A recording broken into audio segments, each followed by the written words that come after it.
नमस्कार, मैं हूं पुनीत पाठक और आप देख रहे हैं मध्य प्रदेश की बात। बहुत स्वागत है आप सबका।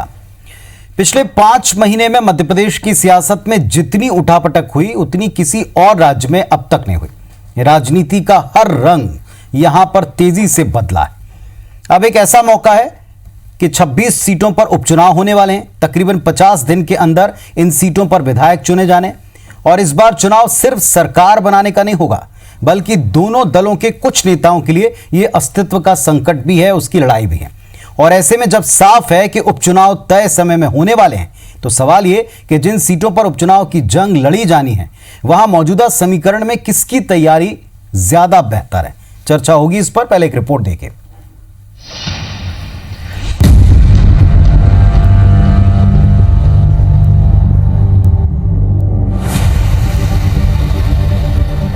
दस सितंबर 2020 यही वो आखिरी तारीख है जब तक मध्य प्रदेश की 26 विधानसभा सीटों पर नए विधायकों का चुनाव होना है।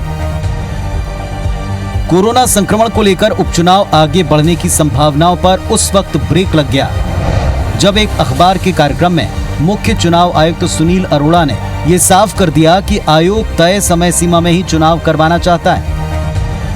अगर हम संवैधानिक स्थिति देखें तो 6 महीने से पहले चुनाव होने भी चाहिए और हमेशा करवाए भी जाते हैं। लेकिन इसके साथ ही आर्टिकल 324 में यदि कोई असाधारण स्थिति हो तो चुनाव आयोग प्रस्ताव भेज सकता है चुनाव आगे पीछे करने का।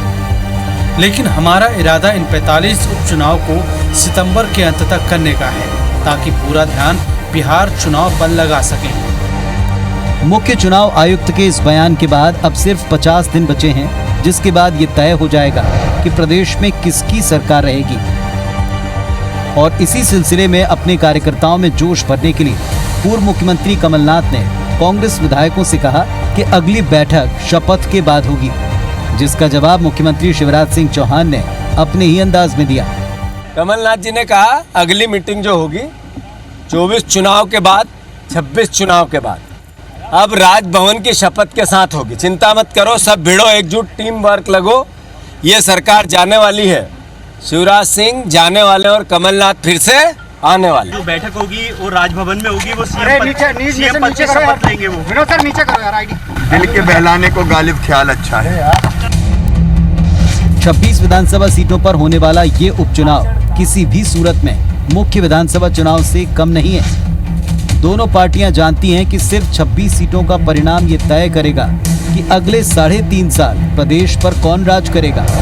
लिहाजा दोनों पक्षों ने अपनी जमावट शुरू कर दी है। कांग्रेस ने अब तक 3 सर्वे करवाए, जिसके आधार पर पार्टी टिकट देगी। हर विधानसभा के लिए विधायकों और पूर्व मंत्रियों की जवाबदेही तय कर दी गई।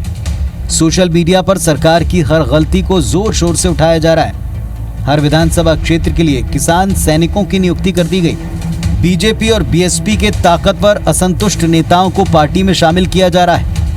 सिंधिया के सहारे सरकार बनाने वाली बीजेपी भी उपचुनाव को लेकर पूरी ताकत से जुट गई है। बीजेपी ने हर विधानसभा के लिए चुनाव प्रभारियों की नियुक्ति कर दी है। चुनाव प्रबंध समिति के साथ ही कई दूसरी समितियां गठित हो चुकी हैं। बीजेपी हर विधानसभा क्षेत्र के लिए एक वर्चुअल रैली का एक दौर पूरा कर चुकी है। पन्ना प्रभारी की तर्ज पर बूथ स्तर पर व्हाट्सएप ग्रुप बनाए गए हैं। पार्टी के कद्दावर नेताओं को उनके क्षेत्र की सीटों की जिम्मेदारी सौंपी गई है।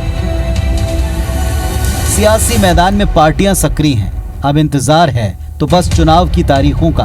फिलहाल दोनों दलों के नेता अपनी पार्टी का हौसला बढ़ाने में जुटे हैं।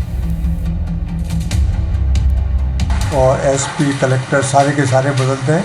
इसके बाद भी कांग्रेस पार्टी पूरी 26 सीटों के ऊपर उपचुनाव में जीत हासिल करेगी और मध्य प्रदेश के अंदर कांग्रेस की सरकार पुनः स्थापित होगी कांग्रेस के नेतृत्व में। चुनाव आयोग का ये हमारा विषय नहीं है। हम तो ये जानते हैं कि कांग्रेस में भगदड़ मची हुई है, कांग्रेस का जहाज आग गले तक डूब चुका है। इसलिए जो बचे कुछ लोग हैं वो भी भाग रहे हैं, जिनको अपनी इज्जत प्यारी है, सम्मान प्यारा है और जिनको जनता से सरोकार है, जिन्हें काम कराने हैं, वो सब कांग्रेस छोड़ के भाग रहे हैं। सितंबर महीने में मध्य प्रदेश की 26 सीटों समेत करीब 45 सीटों पर उपचुनाव होना है। निश्चित ही इन उपचुनाव के नतीजे बिहार विधानसभा चुनाव में देखने को मिलेंगे, क्योंकि बीजेपी यदि इसमें ज्यादातर सीटें जीतती है तो वो इसे अपनी गुड गवर्नेंस की जीत बताएगी, जबकि यदि कांग्रेस बढ़त लेती है तो वो इसे मोदी और शाह के कम होते असर के तौर पर पेश करेगी। नवीन सिंह के साथ सुधीर दंडोतिया, IBC 24 भोपाल। तो सितंबर के आखिर तक जनप्रतिनिधि चुन लिए जाएंगे। सरकार किसकी रहेगी, किसकी सरकार फिर बनेगी या जाएगी, ये सब कुछ तय होगा इन नए चेहरों के सामने आने के बाद। और इस वक्त टीवी स्क्रीन पर आप हमारे पैनल को देख पा रहे हैं। हमारे साथ में आज संजय यादव साहब हैं, कांग्रेस पार्टी के जिम्मेदार जनप्रतिनिधि। आशीष शर्मा जी हैं, बीजेपी की तरफ से जिम्मेदार जनप्रतिनिधि। दोनों ही साफ साफ बोलते हैं, स्पष्ट वक्ता हैं और सीधी सीधी बात रखते हैं। पार्टी की तरफ से नवनीत शुक्ला जी हैं, वरिष्ठ पत्रकार जो इस राजनीति पर पैनी नजर रखते हैं। आप तीनों का इस मंच पर बहुत स्वागत है इस बहस में। सबसे पहले, चूंकि कांग्रेस पार्टी, उसकी सरकार गई, कांग्रेस पार्टी लगातार अपने सदस्यों को खो रही है, तो संकट ये ज़्यादा बताया जा रहा है कांग्रेस पार्टी पर कि वो अपने लोगों को पहले तो रोक कैसे पाएंगे अगर जाने की लाइन में कुछ और लोग हैं। और क्या ये चुनौती नहीं है कि वहाँ तो तय है किनको टिकट मिलना है, यहाँ अभी सर्वे के दौर में है, वहाँ 2-2, 3-3 वर्चुअल रैली हो गई। आज हम तैयारियों की बात करें, संजय जी।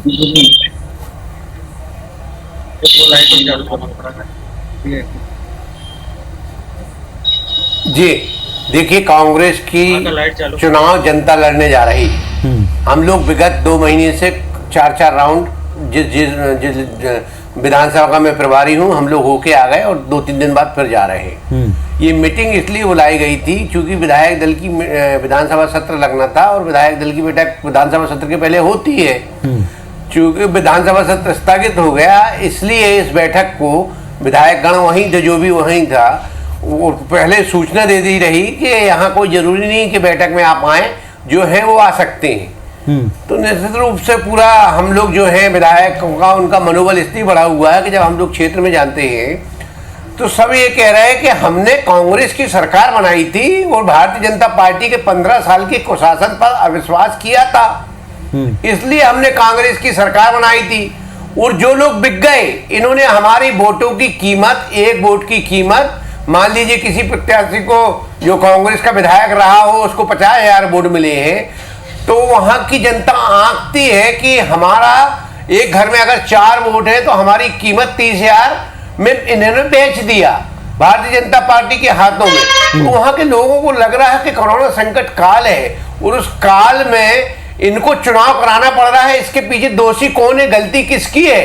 तो पूर्ण रूप से दोषी जनता भारतीय जनता पार्टी को मानती है, शिवराज सिंह चौहान को मानती है और उन गद्दारों को मानती है, उन बिकाऊ लोगों को मानती है जिन्होंने कांग्रेस छोड़कर भारतीय जनता पार्टी से बिक गए हैं, जिन्होंने लोकतंत्र की हत्या की, जो सत्ता के लिए छटपटा रहे थे, जिन्होंने 15 साल में आम जनता ने जिनके खिलाफ जनादेश दिया था। संजय जी, आरोपों से अलग हम कट पॉइंट्स पर बात करेंगे। आपका बिंदु ये है कि जब आप लोग जाते हैं, जब आप प्रभारी पहुंचते हैं, तो आप लोगों को ये फीडबैक मिल रहा है कि धोखा हुआ है और एक तरह से बिकने का आरोप आप जो लगा रहे हैं, ये दोहरा रहे हैं, तो इस आधार के ऊपर आपको जीत मिलेगी। हमारे साथ आशीष शर्मा जी। आशीष जी, आप इंतजार कर रहे हैं कि और कितने आएंगे, लेकिन जितने भी आ रहे हैं, क्या वो पार्टी की सेहत के लिए ठीक हैं? क्या वो पार्टी पर भी एक बड़ा प्रश्न चिन्ह लगा रहे हैं, जैसा संजय यादव साहब कह रहे हैं? देखिए, मैं पहले भी कई बार कह चुका हूँ जी कि जो लोग आ रहे हैं वो अपना बहुत महत्वपूर्ण पद जो उनके पास है विधायक का, उसको छोड़ के आ रहे हैं। और कोई भी व्यक्ति इतनी आसानी से अपने विधायक की और सांसदी का त्याग नहीं करता। ठीक बात। जहां तक है कि वो कांग्रेस में कहीं ना कहीं अपने आप को असहज महसूस कर रहे थे। उन्हें कांग्रेस का भविष्य ठीक नहीं लग रहा है। उन्हें लग रहा है कि कांग्रेस केवल एक परिवारवाद तक सीमित रहने वाली पार्टी बनकर रह गई है।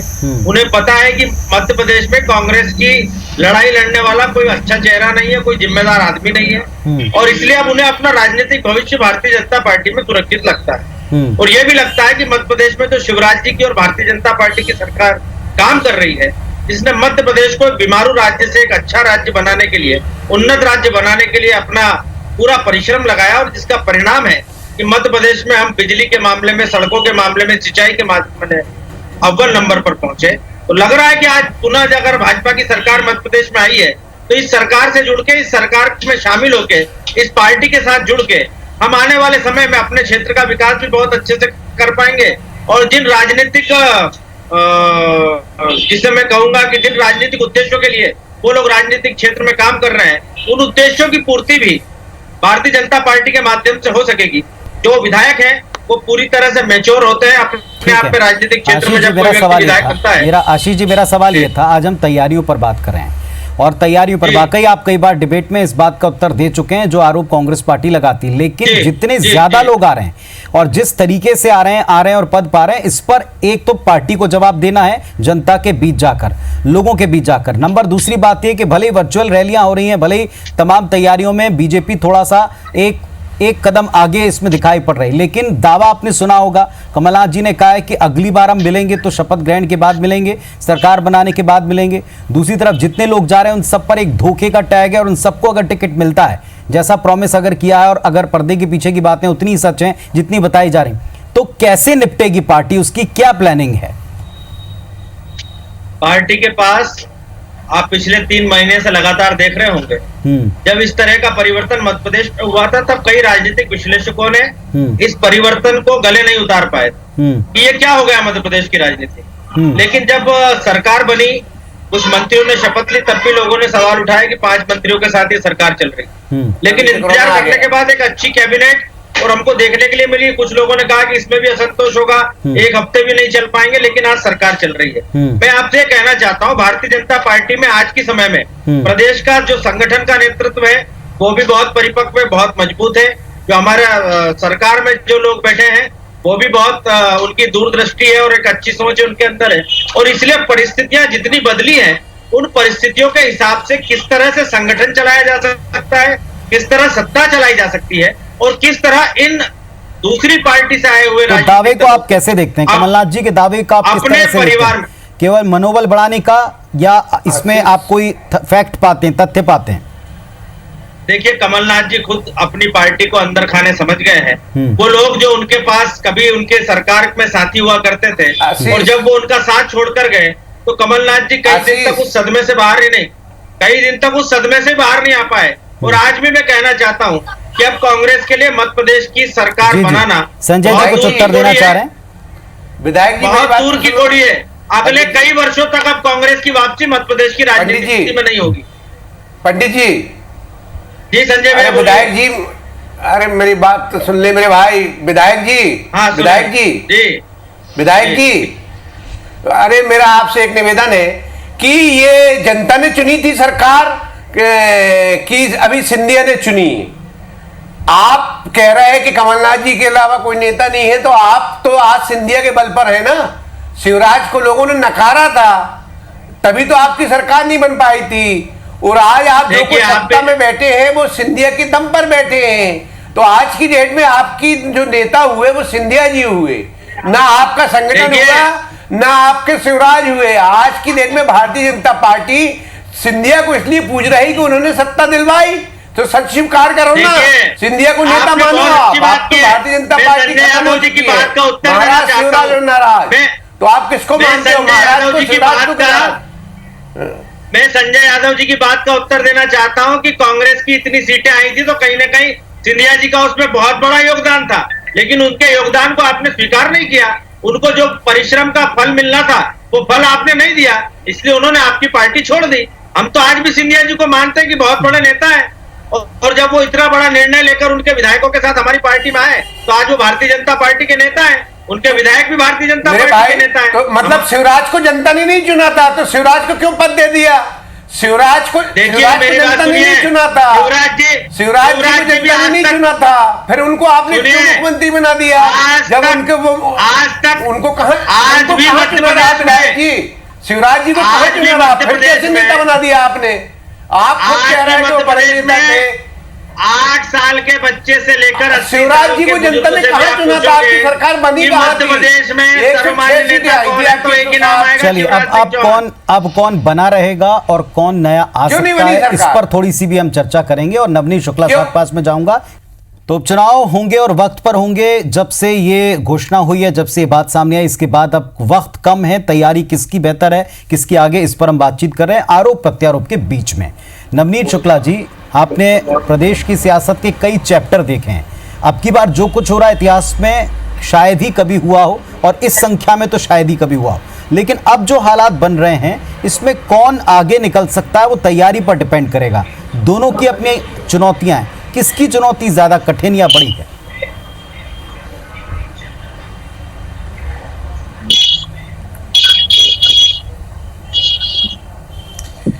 देखिए, इसमें सबसे बड़ी बात क्या है, सुचिता और संस्कृति की बात करने वाली भारतीय जनता पार्टी जो पहले दिन ये आह्वान कर रही थी लाल किले से कांग्रेस मुक्त भारत करने का, वो कांग्रेस से इतनी ज़्यादा युक्त हो चुकी है कि जो पहले मंथन शिविर हुआ करते थे, भाजपा का एक मंथन होता था और उसी मंथन के कारण अटल बिहारी वाजपेयी जैसा विराट व्यक्तित्व इस देश को मिला था।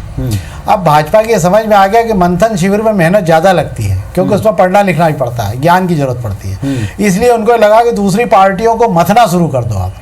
तो अब दूसरी पार्टियों को मंथन का काम बंद करके मथना शुरू कर दिया। और मथने में क्या हो रहा है कि जो मक्खन आ रहा है आपके पास में वो तो आप ले ही रहे हो, अब मक्खन के साथ दही भी आ जाए और छाछ भी आ रही है पार्टी में, तो पार्टी सत्ता के लिए कहाँ तक जाएगी, ये बड़ा विचारणीय मुद्दा है। सबसे बड़ी बात तो ये है। दूसरा, भाजपा किस आधार पे मान के चल रही है कि बहुत बड़ा ज़बरदस्त उनके पक्ष में माहौल है इस समय देश में। कोरोना महामारी की हालत ये है कि एक या दो दिन में सांवेर में बड़ा धमाका होने वाला है, क्योंकि वहाँ पे बड़ी तादाद में मरीज होने लग जाएंगे। आप जहाँ चुनाव कराना चाहते हो वहाँ पे लोग मर रहे हैं, आप चुनाव की तैयारियों की बात कर रहे हैं।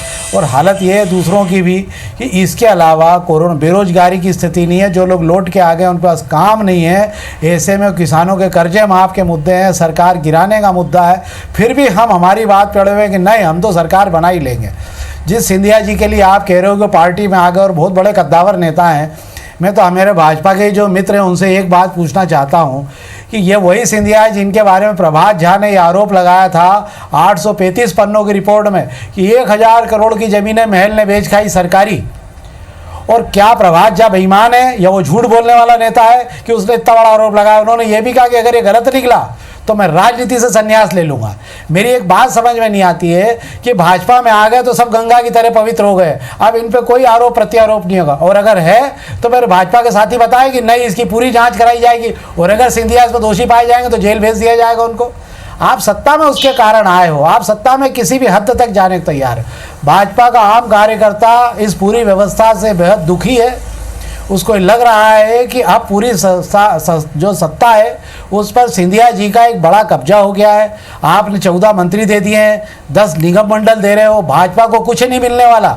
ये ऊपर के 8 मंत्रियों के अलावा सब निगम मंडल आप बांटते चले जाओगे तो भाजपा कार्यकर्ता केवल खंजरी बजाएगा। जो भाजपा कार्यकर्ता एक सूखे तालाब में एक बेहतर बहाव का इंतज़ार कर रहा था कि शायद अगली बार हम पूरी ताकत से आएंगे, नए लोगों को मौका मिलेगा, वो कार्यकर्ता आज की तारीख में दुखी हो गया जी। वो ये मान रहा है कि उसे गलत तरीके से जो है आपने ले लिया है, और इसीलिए जो है भाजपा का बड़ा धड़ा नाराज है। चलिए आशीष जी, ये बातें सीधे तौर पर मैंने एक सवाल में पूछी थी कि क्या जितने ज़्यादा लोग आएंगे उतनी ज़्यादा तोहमतें, उतनी ज़्यादा दिक्कत नहीं बढ़ेगी? यही बात कमोबेश जो पत्रकार तमाम जुड़ते हैं वो भी व्यक्त कर रहे हैं। क्या सबकी चिंता निराधार है? ऐसा क्या मूल मंत्र रहेगा? सब जानना चाहते हैं कि ये जो सारे जो पुरानी चीजें सब धुल जाएंगी। देखिए, भारतीय जनता पार्टी में कार्यकर्ताओं को आपस में बांधने का काम विचारधारा करता है, और मैं ऐसा मानता हूं कि इन बदली हुई परिस्थितियों में भी कैसे सब लोगों को सामंजस्य बनाकर संगठन के काम में लगाया जाए, इसकी चिंता पार्टी संगठन ने भी की है। और इसलिए मुझे नहीं लगता कि किसी तरह का बिखराव इन लोगों के आने के कारण पार्टी में होगा। आज भारतीय जनता पार्टी का आम कार्यकर्ता ये मानता है, ये जानता है कि हमें मध्य प्रदेश को स्वर्णिम मध्य प्रदेश बनाना है।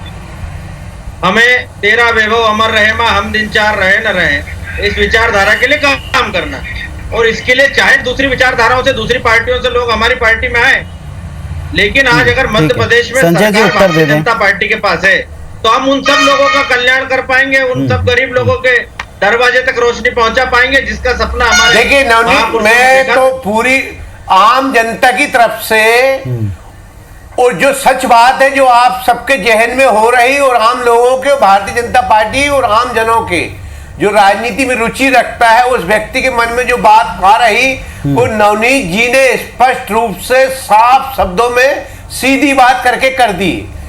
कहीं का ईंट कहीं का रोड़ा, भानुमती का कुनवा जोड़ा। इनको कितनी तकलीफ होने वाली है। और पर ये सारी ईंटें, ये सारी ईंटें जो कुनबे में जा रही हैं वो आप ही के कुनबे की हैं संजय जी। होता है, ठीक है, अपनी विचारधारा अलग होती है। वो रो रहा, देखिए वो ईंट जा रही, जो ईंट जब महल तैयार हो गया है, जब भसकेगा भी महल उपचुनाव के बाद, तो वो समझ में आ जाएगा कि कहाँ की ईंट हमने इकट्ठी कर ली रही। तो स्वाभाविक रूप से वो भारतीय जनता पार्टी का कार्यकर्ता, वो नेता परेशान है। उनको सबको मालूम है कि सिंधिया जी का कब्जा भारतीय जनता पार्टी में हो चुका है, और शिवराज जी ने अपने स्वार्थ के लिए कि मुख्यमंत्री मेरे को बना दो। चलिए आशीष जल्दी से उत्तर दे दें एक लाइन। पूरा कब्जा कर दो भारतीय जनता पार्टी में। तो भारतीय जनता पार्टी का कार्यकर्ता अपनी जड़ों से जुड़ा हुआ है, और भारतीय जनता पार्टी कभी अपनी जड़ों से अलग नहीं होती। ये समुद्र है, इसमें कितनी सारी भी नदियां आ जाएं, लेकिन समुद्र के जल का ना तो स्वरूप परिवर्तित होगा, ना उसका रंग इस समुद्र में जितनी नदियां समाहित हो रही हैं, जैसा आशीष तो नाले आ रहे हैं इसके अंदर, नदियों का आना बंद हो गया, अब तो नाले आना शुरू हो गए इसके अंदर, खारा हो जाएगा, समुद्र का पानी खारा हो चुका है। चलिए अब इन नदियों के मिलने के बाद जिस समुद्र की चर्चा कर रहे हैं, उस समुद्र का कितनी स्वीकारोक्ति जनता के बीच में होती है, ये बहुत जल्दी तय होने वाला सितंबर के अंत तक। बहुत शुक्रिया आप सबका जुड़ने के लिए, धन्यवाद, नमस्कार।